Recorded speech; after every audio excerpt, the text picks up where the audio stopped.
right. Good afternoon. Can people at home hear me or not? Good. All right. Good afternoon. So we're just finished a teaching session with His Honor Dalai Lama. So this is definitely double dipping.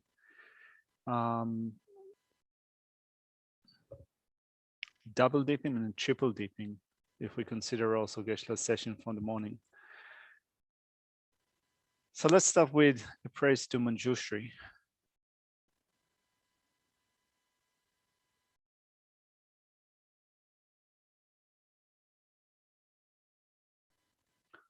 Obeisance to Maguru and protecting Manjushri, who holds his heart as scriptural text embodied of his sins or things as they are, whose understanding shines forth as the sun unclouded by defilements or traces of ignorance, who teaches in 60 ways with the patient love of Father for his only Son. All creatures caught in the prison of samsara, confused in the darkness of their ignorance, overwhelmed by their suffering. You, whose strangled thunder proclamation of the Dhamma arises from their stupefied delusions and frees us from the iron chains of our karma, whose powerful sword of wisdom hews our suffering wherever its sprouts appear, clearing away the darkness of all ignorance.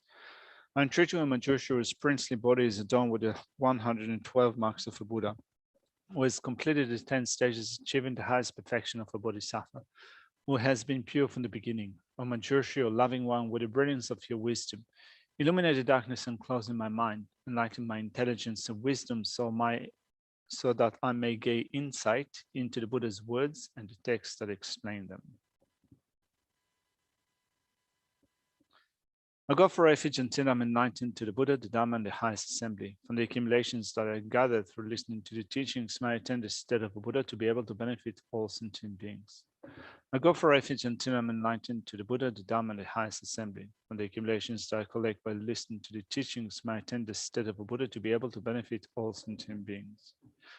I go for refuge until I'm enlightened to the Buddha, the Dhamma, and the highest assembly. From the accumulations that I collect by listening to the teachings, may I attain the state of a Buddha to be able to benefit all sentient beings.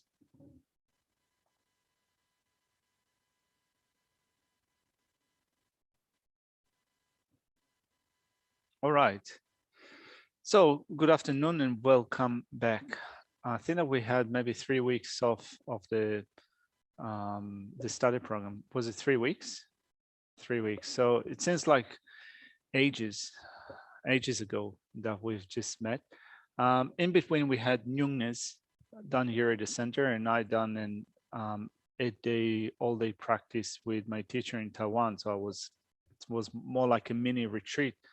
Although I think that for like many of you at home, when you sit in front of your computer, listening to teachings or doing a certain practice with a certain teacher, and then you start receiving emails or some messages pop up, it's quite challenging to stay completely in the zone. So tried as much as I could, but sometimes it was quite pathetic. Anyway, so that was one of the things I've done during the break. It seems that Kathy had a problem with her email system. So although I sent her the exam straight after the previous module has finished, apparently it didn't reach most people. So only maybe 10 days after that, you've received that email. So I apologize for that. I can probably, I can blame Bill Gates or whoever might be the person, but it's not going to help. So apologies for that anyway. Sakadawa is not finished yet. So the month of Sakadawa started on May 12th, as far as I remember, and it will finish in June 11th. So still we're in a very good space in terms of kind of this month. So it's sometimes just good to keep it in mind, just to keep the momentum of virtue going on. So what we will do this module is we will finish with the 8th chapter. We don't have a lot of verses left, so I suspect that we will finish with the 8th chapter this week. And then the plan was to cover also chapter number 10. So we will skip over chapter 9. Maybe Geshe-la will say a few words, or we'll pick up some verses from chapter 9. But by and large, we're going to study this chapter later on down the track, because first off, it is a complicated topic. and then it assumes that you have prior knowledge of the tenet system, the different philosophical schools within Buddhism, and without at least having some of the terms under your belt, or at least having had them before, without having some understandings of what different schools of thought take conventional truth to be and ultimate truth to be, it'd be very hard going to study the wisdom chapter. And the wisdom chapter is hard in itself. It offers a really compact explanation of the wisdom chapter. So it's hard enough as it is. So for the time being, we're going to just skip over chapter number 9. Then we'll go into chapter number 10, which teaches it is the dedication chapter. So parts of it, I think that you can account for generosity, the perfection of generosity. Maybe you have also other elements within the 10th chapter. I think that's quite straightforward, and I think that I will not set any exam for the 10th chapter. We will cover that later on, but I think that it consists of pretty much those different aspirations, like may I become a bridge, may I be a medicine, may I be a path, and so on and so forth. So I think that we can skip the exam system for chapter number 10. So I'm sure that some of you will be happy about it, and will definitely make me happy because I have less work in setting exams, and definitely less work in marking them. So thank you very much for allowing me to do that. And even if you don't allow me to do that, then I'll do that anyway. Sorry. So that's to begin with. Then today Geshe-la went straight into the point that we left off with in the previous module. What I wanted to do in the tutorial is just to have, like, I think that's like many times before, to have a general overview of where we are in chapter number 8. What's the general structure? See how Shantideva presents his points in a sequential order, and then pick up some points that we've covered today. But also I wanted to pick up some points that we've covered in the previous module, but didn't get a chance to really look at them in an in-depth way. So are you all right with doing it? Cool. Chuki is also with us. Hi, Chuki. Chuki, I think that she's coming back at the end of the week. If she can, yeah. If she's not rabid. Yeah. Hi, Chuki. Yeah. All right.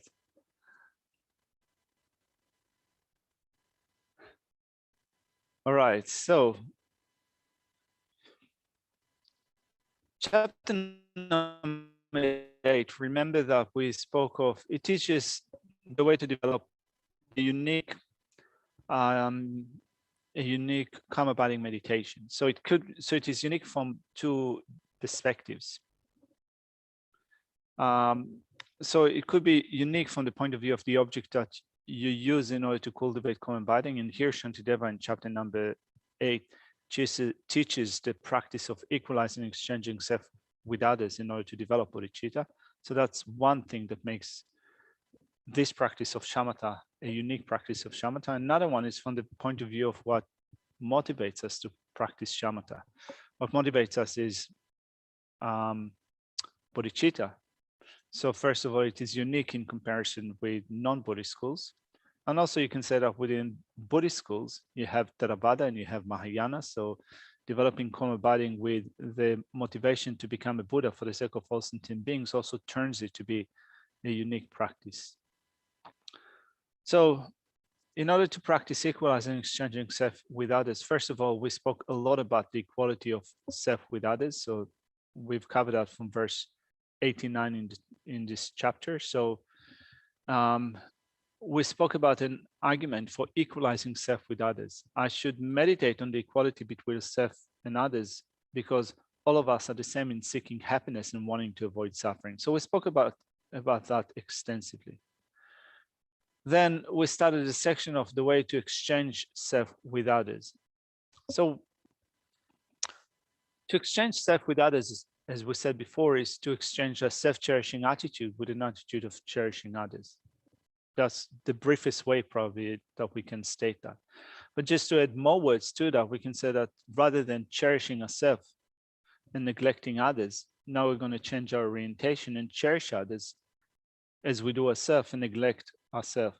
Now, when we say neglect ourselves, it doesn't mean to say that we will not take care of ourselves, but I think that, as we said before, and it's probably clear to all of us, that our orientation changes so that we are no longer the center of the universe. So we seek the greater good, the good of many living beings, rather than just our own individual well-being. It does not mean to say that we should fall into an utter sense of neglect, because we still want to keep our precious human body in a state that is amenable to practice. But when we practice, our main orientation is the welfare of others and not our own welfare. Right? So this is what we do with the actual exchange. We exchange our self-cherishing attitude with an attitude of cherishing others. In order to do that, we spoke in the previous module about the drawbacks of cherishing ourselves. We spoke about the great benefits of cherishing other sentient beings. So when you become inspired to then rid yourself of self-cherishing attitude and to develop an attitude of cherishing others, the actual exchange is explained by Shantideva as putting yourself in the shoes of others and looking back at yourself as someone that is claiming to be a Bodhisattva practitioner. So if you look at yourself from the perspective of others, those who are better off than you, those who are equal to you, those that are worse off than you, then you can look back at yourself and first of all find the areas in which your practice is not adequate, not good enough, or that you have some blind spots and you're not really seeing your own shortcomings, but also to motivate you to practice better and better. So this is the actual exchange, and then the next step is to practice a Tonglen meditation. And Dechen La says, just to clarify, Tonglen is another way of saying the practice of exchanging self for others. Tonglen is Tibetan. Yeah, so first of all, Tonglen is Tibetan. Tong, I'll write it here, Tong. Tong is giving, and Len is taking. Len. All right, so Tong is giving, Len is taking. So Tonglen is a meditation that we do in order to strengthen our exchange of self with others. So basically, the actual exchange is to exchange our self-cherishing attitude with an attitude of cherishing others. And we can say that there are two main things that are taught here in this chapter in order to do that. One of them is to put ourselves in the shoes of others and to develop envy, competitiveness, of pride in the application of changing our position. And the second way of doing that is to practice Tonglen. Now, the practice of Tonglen, or giving and taking, is not spelled out very clearly in this chapter, but it's still found in this chapter. It is not spelled out, and it is not elaborate. It is not presented in an elaborate way, in the way that you find, for example, in mind training like the rays of the sun. So if you are looking for a very detailed explanation of the practice of Tonglen, I think that this is one of the best sources that I've seen, the mind training like the rays of the sun. So I highly recommend that. So we studied that on Sunday. It will take, sorry, it will take some time to get there.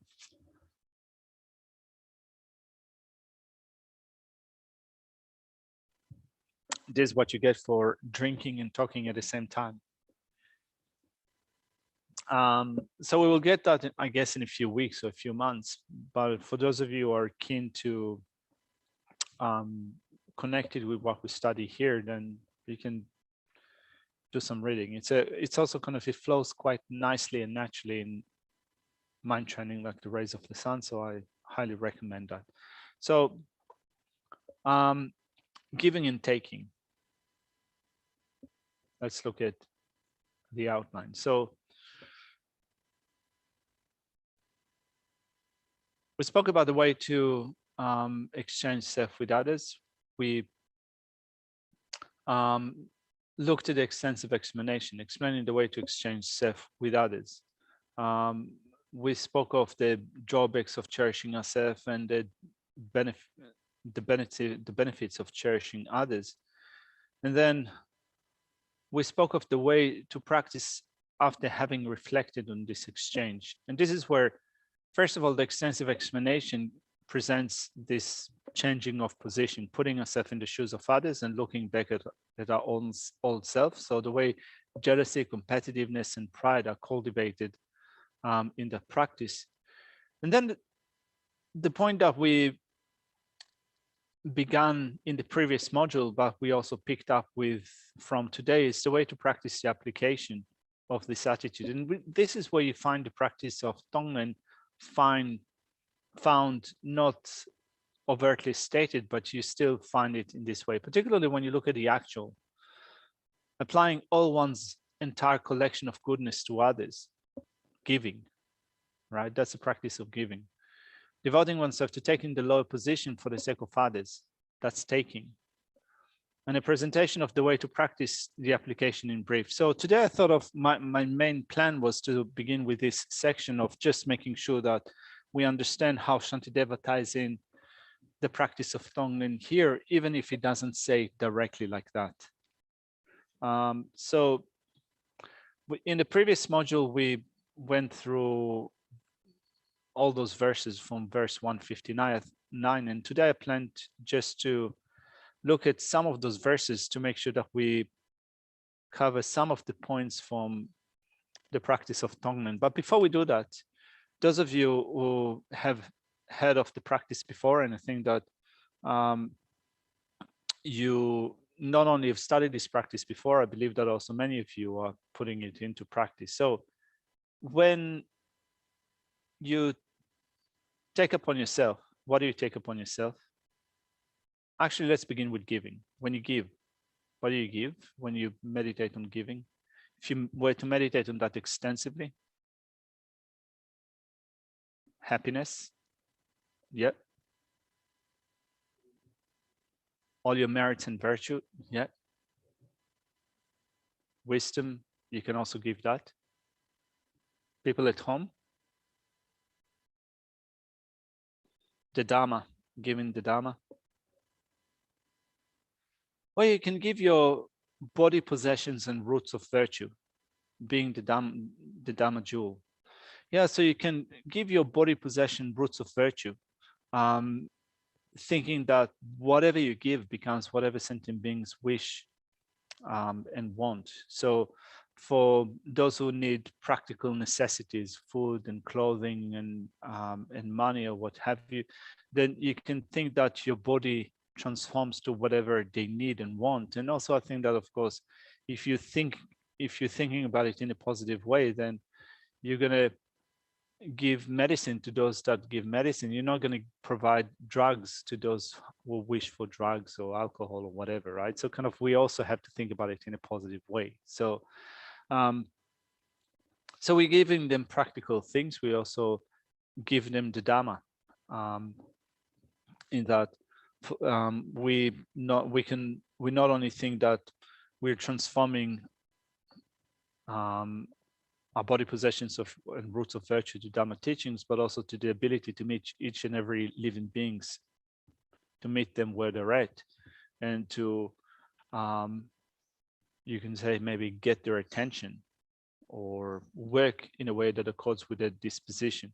We can also then your full attention, give them your full attention, also that, definitely. You can also think that you're visualizing in front of you all living beings, and all of them are taking the form of humans. So you're providing them, first of all, with the conditions for being born as human beings with freedoms and richnesses, and then with conditions that enable them to meet the Dharma. Then you provide them with whatever they need in order to progress along the steps of the path, in order to attain the state of liberation and the state of enlightenment by themselves. You give them fearlessness, you give them protection from fear. I think that probably, yeah, I think that probably fearlessness is, you can think about it in terms of giving, but you can also think about it in terms of taking. So Oli, I'm not saying that you're wrong, but I think that fearlessness works quite nicely with both of them. So when you take upon yourself, you take upon yourself the sickness, the pain, physical sickness and mental pain, the pain of the afflictions. You take upon yourself not only the afflictions, but also the karma and the result of the karma, the suffering of living beings, right? So in doing so, you also think that thereby all of them are free from all the suffering and pain. I think that in the 7-point mind training, it says that you practice giving and taking, you combine it together with the breath, and you start with taking, right? So first of all, you start with taking upon yourself, and then you practice giving, and you do it alternately and combining it together with your breathing process. So verse 159, I believe. So having thoroughly examined the purpose of others, you shall still whatever appears on your body and use it for the benefit of others. In thinking that I'm delighted by others are sad, I'm high but others are low, I benefit myself but others do not, why am I not jealous of myself? In some sense, it says that we recognize a good fortune, a good situation, in seeing that we are actually, in terms of our general disposition here, you know, we have encountered the Dharma. First of all, we live in an affluent place. You know, so our financial situation might be not that good, or it might be that physically we might not feel totally on the ball, but still comparing to so many countless other living beings, we're certainly doing way better than others. Probably if you were to place us on a grading scale, then probably would be on the kind of the top end of that scale, kind of the 99% of those would do pretty good, very good. So we recognize that we are in a good situation, and that you can say that we find ourselves in this enviable situation. So of course we should be working for the sake of others.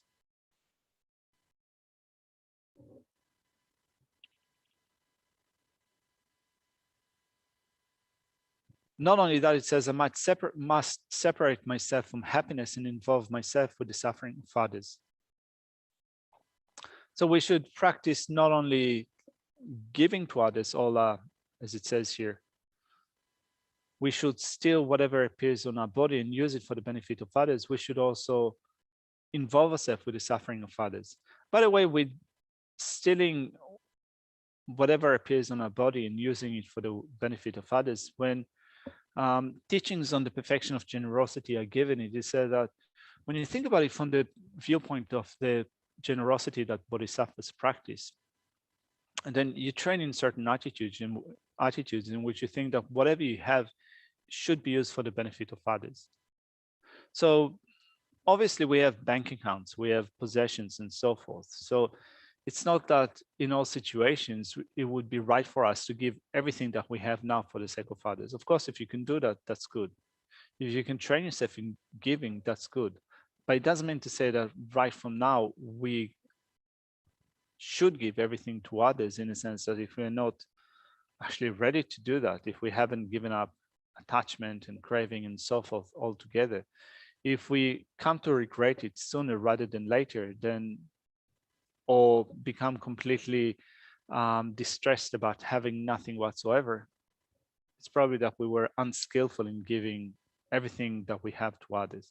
So they said that one thing to train it is, first of all, to start small. First of all, start giving small things and then increase.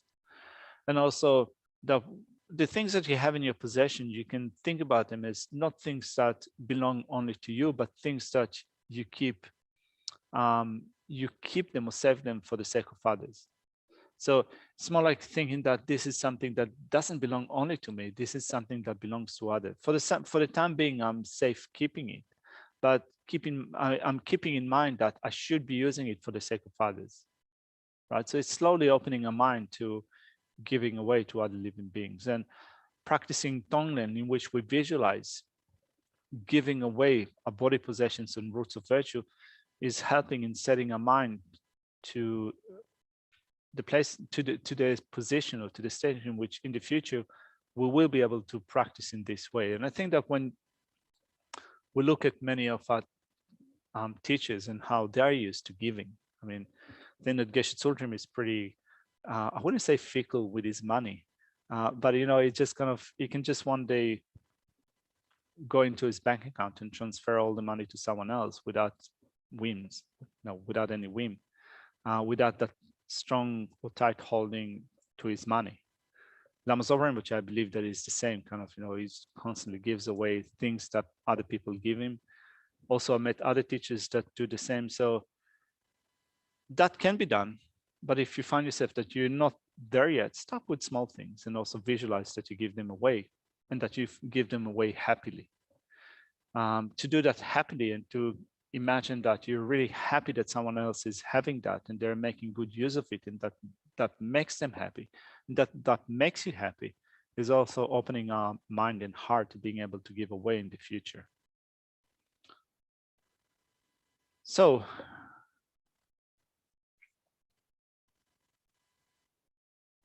just wanted to read just a brief paragraph from Kempo Kumpal's commentary with respect to that. So it's in page 305. So it says, the omniscient Longchenpa illustrated the use of the word spy in this verse by saying, when you're cutting felt, a dog will not spy on you. Shantideva considers that when in the past he looked upon his belongings, food, clothing, and goods, or the belongings of other people, he tried various ploys in the hope of manipulating them into giving him what they had, just like a dog watching people eating meat in the hope of getting some. But from now on, he says, he will instead spy on his own belongings as though through others people's eyes. And to help others, he will deploy himself, he will display himself of all that he has, giving it away to those who have nothing. He reflects that in the past, he used to be envious of others. From now on, he will be envious of himself. So then in brief, the practice of Tonglen is found in, there are a few verses that still explain different parts of the practice of Tonglen after that. But a summary of that is found in the brief presentation, a presentation of the way to practice the application in brief. Let's briefly look at these verses.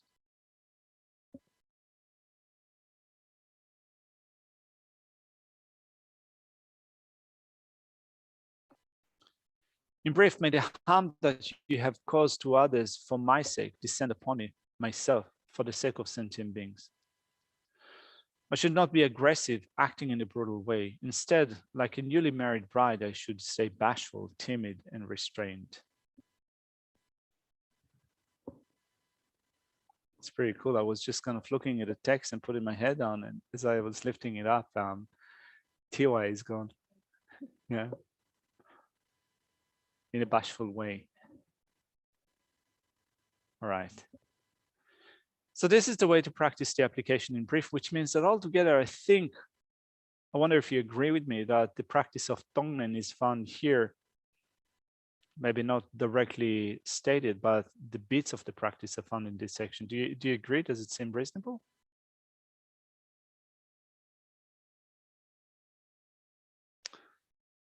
Then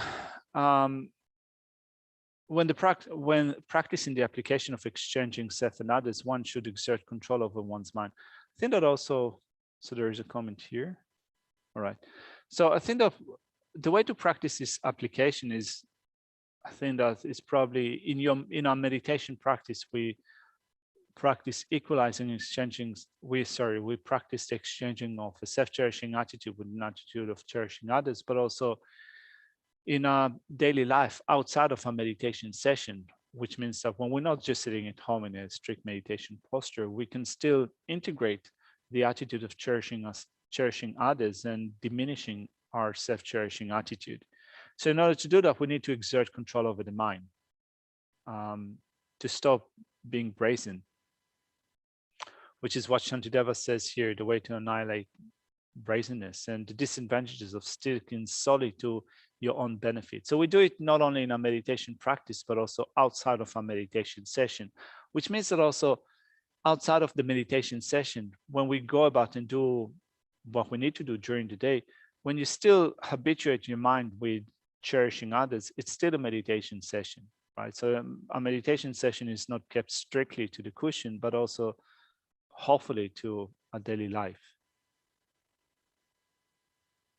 So the first point that Shantideva makes here is ceasing to act solely for one's own benefit by reflecting on the disadvantages.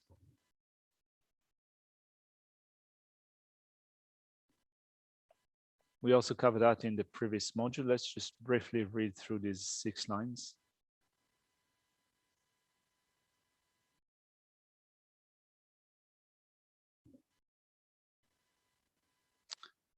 The previous time when you could overcome is different. I see it, and now wherever you go, I shall destroy all your arrogance. This is addressing our self-cherishing attitude, right? So we'll no longer allow ourselves to be under control of self-cherishing. Even now, may I cast aside the intention thinking about my own welfare.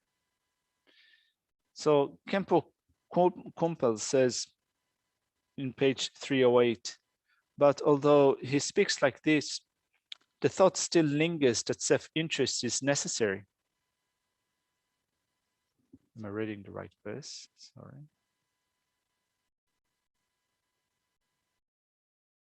No, I should read the previous one. So how is it that all faults are based on the mind? As Shantideva observes, it is through its self-centeredness that his self-cherishing mind has guided him on wrong paths and brought him harm. In former times, when he failed to appreciate the mind's defects. All that is in the past. Now that he has seen the faults of his mind and understood the Bodhisattva way, he realizes that all defects of his mind's selfishness, and he will now subject it to his own rule. He will have no escape, Shantideva says.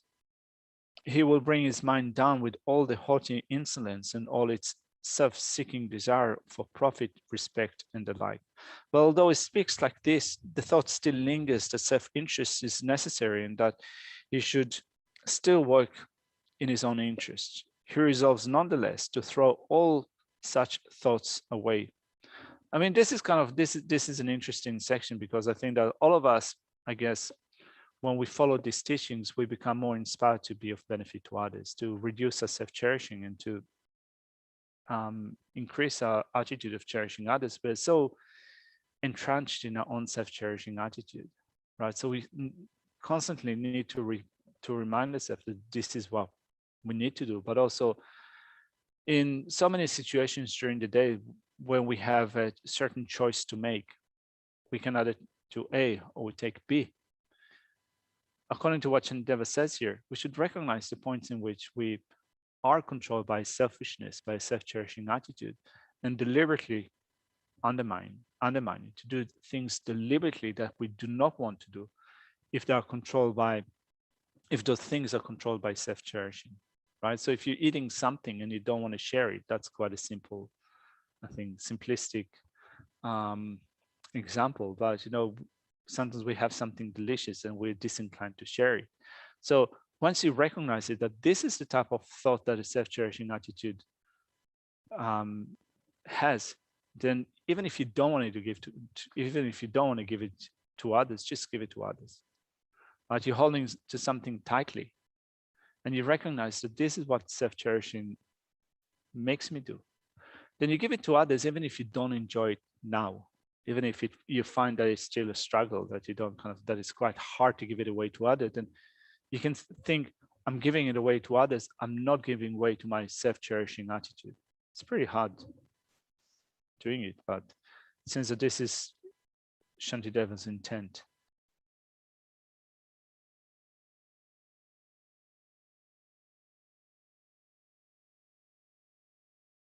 So today we we began with applying oneself to the welfare of others in verse 170, 171. So altogether, I think that in verse,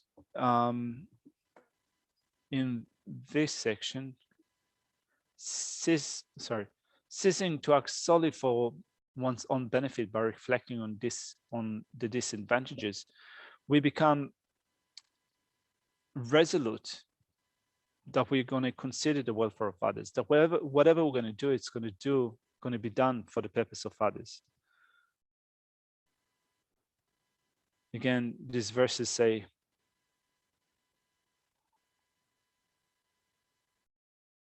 the previous time when you could overcome is different. I see it now, wherever you go, I shall destroy all of your arrogance. From now on, I cast aside the intention thinking about my own welfare. And then it said, by having sold you to others without becoming discouraged, may I offer sustenance. If having become non-conscientious, if I do not give you to all living beings, then it is certain that you will deliver me to the guardians of hell. So in those two sections,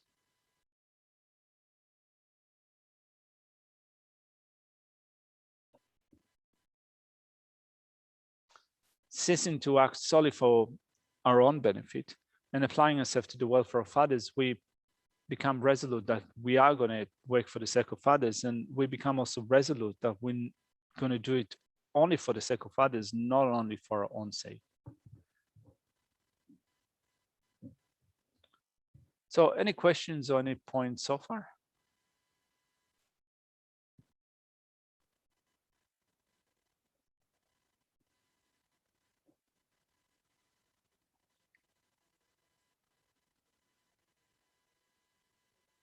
Mm.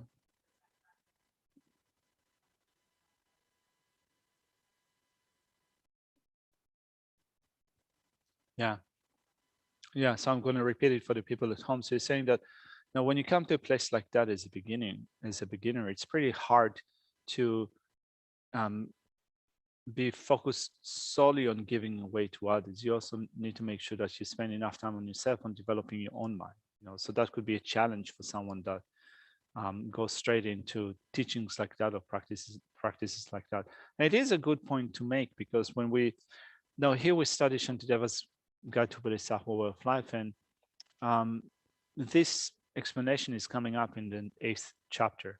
So it assumes that we've already developed bodhicitta, and in order to develop bodhicitta, we need to have trained ourselves well in the steps of the path of those of the small scope that we've cultivated that we've contemplated our freedoms and richnesses, death and impermanence, what will occur to us in future lives, that we've cultivated karma, that we've gone for refuge, that we've developed renunciation by, or at least having thought about renunciation by thinking about our own suffering. So there's quite a lot of legwork that needs to be done before we can put this practice in a full way, or train our mind in a full way in this practice. So we all want to do it because it sounds actually quite a benevolent thing to do. It is a noble practice, isn't it? But still, I think that if we don't do it skillfully, we can get burnout. And it's easy to get burnout in Dharma centers, at least here, because we're not aware of our own limitations. So I completely agree with you that, first of all, we should be aware of our own limitations, know when to take a rest, which came up in the previous chapter of Joyce Effort, right? Knowing where to take a rest when fatigued, but also to make sure that we understand the sequence of the training that we need to take up. If we think that right away we can now train in giving, but we haven't contemplated all the previous bits, it is likely that we either not going to be able to do it in a full way or in a correct way, or we're going to get fatigued, or we're going to get burnout. So it's a good point to make. So also, I think that then when you see people around you that have sometimes the tendency to burn out, or that you think that they're actually maybe on the verge of taking something that might not work, taking up something that is not going to work out for them, if you can be skillful in maybe getting the attention, speaking about it, it's good. But it's sometimes difficult to find a skillful means to do it.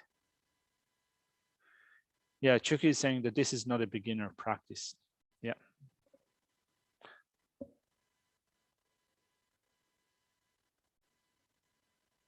Yeah, you need to cultivate it gradually, this kind of attitude. I think that, I think that I agree with everything that you guys said, but I think that still when we think of, for example, the spirit of the FBMT, we are encouraged to offer practice, to offer this, to offer that, and it is really inspiring. But then it needs to also be given in a certain context. Sometimes you're fortunate enough to have all the big context, the big picture in your mind, and then you know when to push forward and when to take a rest.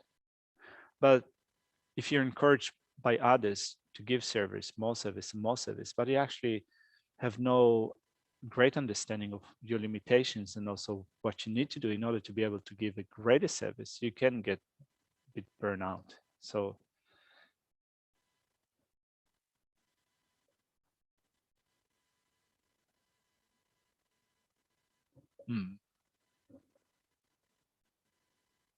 yeah.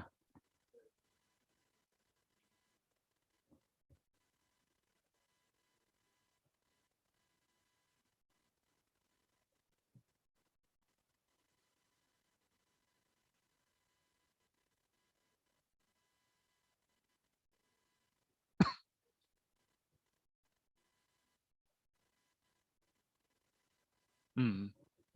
So Paul is saying that it's not only kind of this attitude of offering service in FBNT centers, but also in other things that you do. Like, for example, if you do environmental work or other things, sometimes you push yourself too much and you can also get fatigued or burn out. So here, you said that it's interesting. Chandeva says that you should, um, how do you say it at the end? Sorry, I blacked out. Yeah. Yeah. Okay. So in the,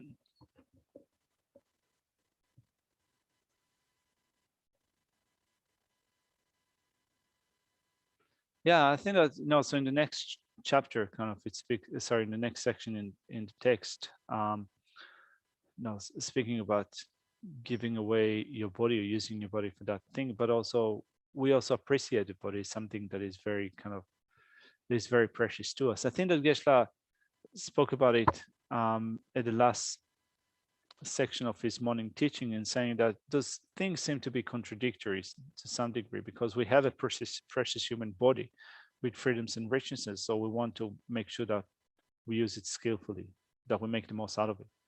But then it says here that we should give away a body to everyone. Kind of, we don't have any sense of regard to the body. Yeah, like a clod of earth or what have you. So, and so seemingly those attitudes could be contradictory. It is indeed, you need to develop skills and it takes time to develop those skills in which you know when to push and when to take a rest and when to keep in mind the bigger picture and not to get deflated. And I think that for a long duration, it's fine tuning that is still needs to be work in progress, probably for the duration of our life, because we find ourselves in situations in life where there is a pressing job to be done and we do need to do it, and it's pretty hard and it's great, it's you get fatigued and it's really tiring, but maybe you still need to push on. And there's a time in which you think that if I don't take a rest, it will be detrimental. Not only it would be detrimental to my well-being, but sometimes you get so jaded and so tired that you get completely disgusted by what you need to do and you just leave it aside and don't want to do it. It's like, I think that when you think of what the meaning of burnout, people have this, if you have physical reaction in which kind of feel completely disgusted by something that you need to do, it means that you've burned out. I think that probably some of us have got to the point where you just think about something and make you nauseous. Or they're saying that it's good to remember that many, many lifetimes are required for enlightenment for most of us. So that can take some pressure away, perhaps. I think that it's correct with respect to kind of our practice to enlightenment and so forth, but also it's correct with respect to other things that we do in life. And I think that, I think that as Paul mentioned, sometimes do other things, which are also, I think in the great scheme of things, the type of work that you do is also focusing on the welfare of others, right? So you can say that it is very much in line with the Dharma, although not necessarily you will find yourself in a cross-legged posture and you're going to say prayers, right? You're going to be kind of quite an active role, but still for the welfare of others. So you also need to protect yourself from, you need to get to increase the ability to give more and more and more, but also to know your limitations. It's a high level practice.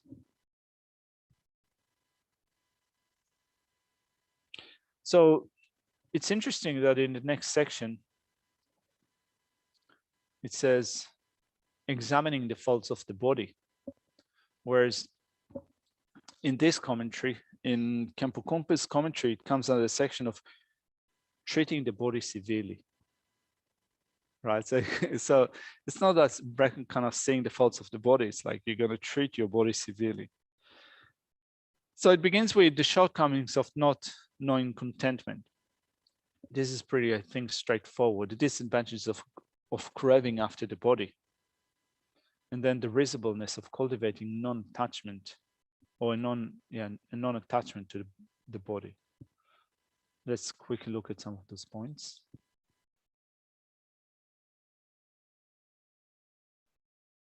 You must have burnout to working for a living. Yeah, I think that probably you're not alone in that, Molly.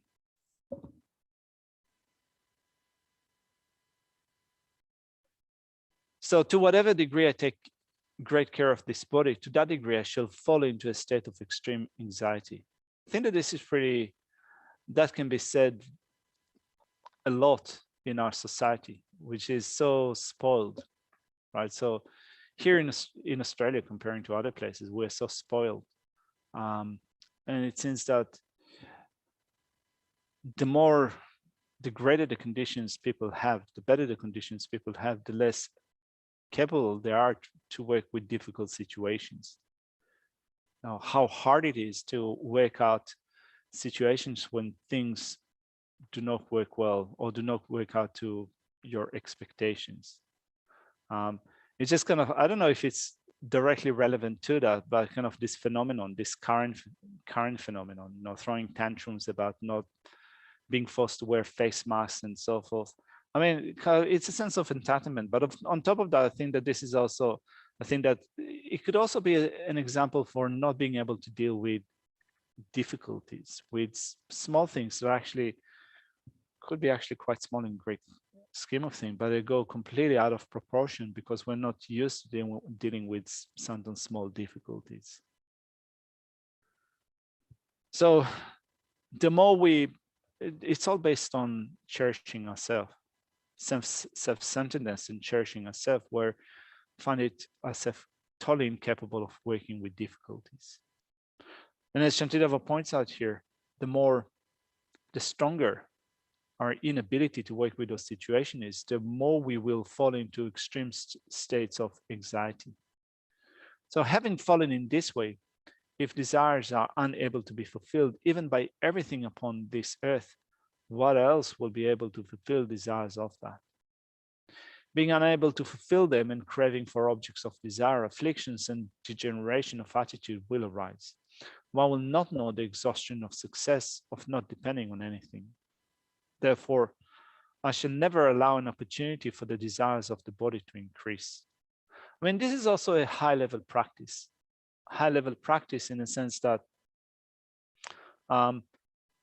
for us, if we're keen on developing renunciation and developing bodhicitta, we definitely need to curb down a sense of desire, to decrease it, and to develop a greater satisfaction, which is a prerequisite for calm abiding, but it's also a prerequisite probably for most spiritual practices that we take. The more our desire, the stronger our desire is, the less time we'll have for spiritual practice. And also the less capable we will be in dealing with difficulties in our spiritual practice. I mean, sometimes I remember, I I remember going into group retreats and stocking up for group retreats, or arranging our seats and positions and so forth. It's in some, it's sometimes that if you don't find the right setup where you have kind of the right cushion or the array of cushions around you and the table in front of you and something to hold your mug and another thing to hold, another bag to hold your books and so forth. If you don't have all those external things, your practice will not succeed. Right? So if we don't find ways to simplify things or deliberately to simplify things and also to develop endurance, it's pretty hard going.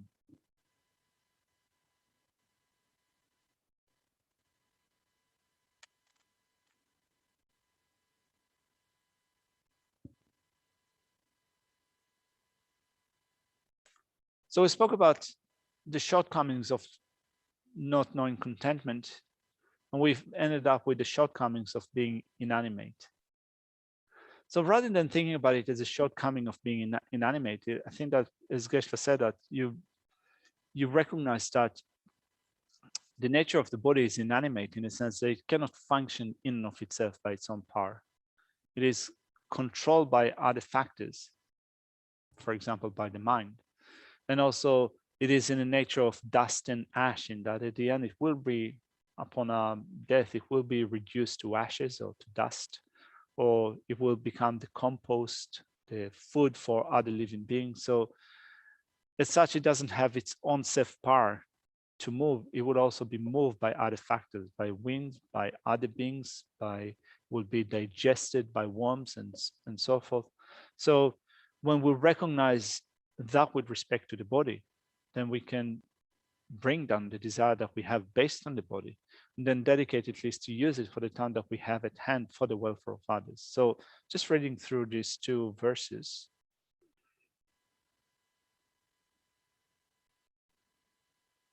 Sorry.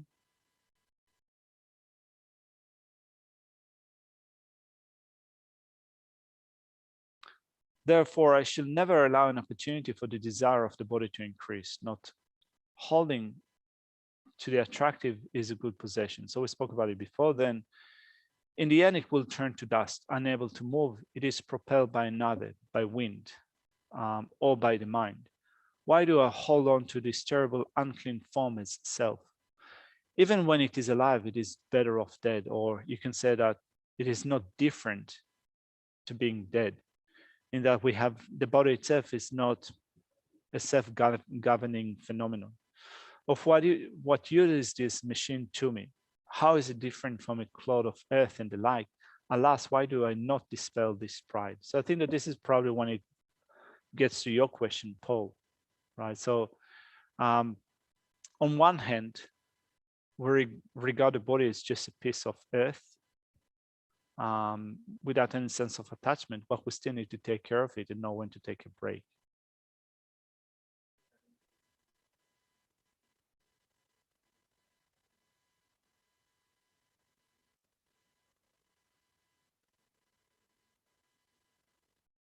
Yeah. Yeah, there are sneaky ways of kind of, yeah, I need to take care of the body because I do need to use it for the sake of others. So kind of you say it as an kind of still with at the back of your mind, you have this self-cherishing attitude, self-centered attitude, and you think that I'm not going to extend myself for the welfare of others because if I do so, it will undermine my body. Yeah. So yeah, our self-cherishing attitude does find sneaky ways of rearing its head.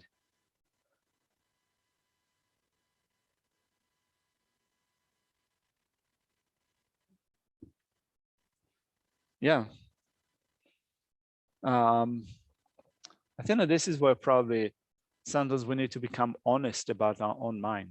I mean, our mind is first and foremost not hidden to us. So mentally, we come up with excuses why we don't want to do something or we cannot do something. But I guess first of all, it's about being honest with our own mind. And when we find that our mind is controlled directly or indirectly by self-cherishing, sometimes the immediate response should be just do something else. Do the opposite of that to get back at your own self-cherishing.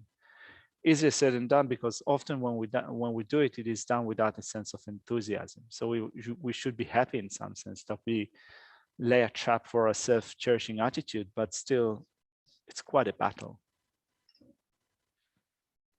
The commentary says with respect to that, but even if we are not attached to our possessions, why should we not cherish our bodies? The fact is that though we nurture and protect our bodies, in the end, when we die, they will be burned in the fire and reduced to ashes. And even now, while we are alive, this body of ours is material, inanimate, inert, moved only through the force of the mind and breath. Alternatively, this expression could be understood to mean that the body is inert when it is dead. It is unable to shift for itself and must be carried away by others.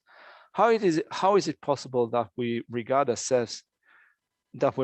ourselves this ghastly, frightening body composed of so many filthy substances, right? So this is the identity that we have based on the body. Whether it is alive or dead, of what possible use to the mind is this unclean and putrescent machine? If we fail to use it for the Dhamma, what difference is there between it and a clod of earth or a log of wood? Not at all.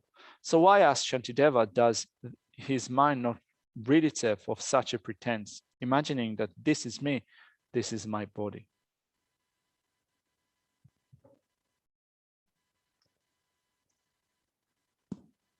Any questions?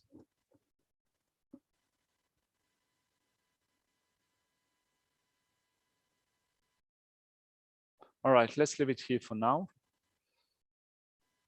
I think that tomorrow afternoon we have another teaching session by His Holiness the Dalai Lama at the same time as today, 1:30 afternoon. It's very good. So let's say a couple of dedication prayers. Due to this virtue, may I quickly become a Guru Buddha and lead all transmigratory beings without exception to that state. May the precious Supreme Bodhicitta not yet born arise. May that arisen not decline, but increase more and more. Actually, let's do another one because it's honest taught today. In this land encircled by snowy mountains, you are the source of all happiness and good. All powerful Chinrazik Tenzin Gyatso, please remain till samsara ends.